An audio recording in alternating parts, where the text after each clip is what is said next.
ایک دن علامہ اقبال حسب معمول بنیان پہنے اور تہمت باندھے گھر کے برآمدے میں بیٹھے ہوئے حقہ پی رہے تھے اور ساتھ ساتھ احباب سے تبادلہ خیال جاری تھا۔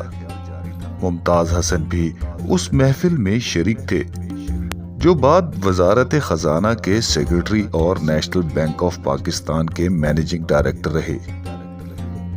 دو قد آور فوجی جوان جو حلیے سے شمالی پنجاب کے باشندے معلوم ہوتے تھے وہاں آئے اور بڑی خاموشی سے وہاں موجود خالی کرسیوں پر بیٹھ گئے۔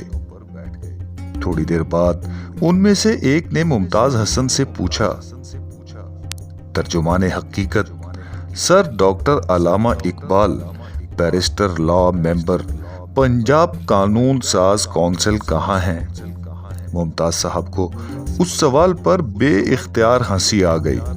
علامہ اقبال کے دوست اور اسلامیہ کالج کے پروفیسر محمد شفیع نے ان سے ہنسنے کا سبب دریافت کیا تو انہوں نے کہا کہ یہ صاحب ترجمان حقیقت سر ڈاکٹر علامہ اقبال کی تلاش میں ہے، جو ان کو ابھی تک نہیں مل سکے۔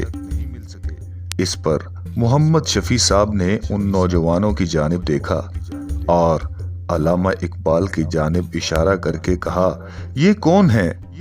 اس پر محفل میں ایک کہکا بلند ہوا اور ان کہکا لگانے والوں میں خود علامہ اقبال بھی شامل تھے۔ اس کہکے کے انداز سے وہ فوجی سمجھ گئے کہ ترجمان حقیقت علامہ اقبال وہی ہیں جو اس قدر قلندرانہ شان اور سادگی سے ان کے سامنے بیٹھے ہیں۔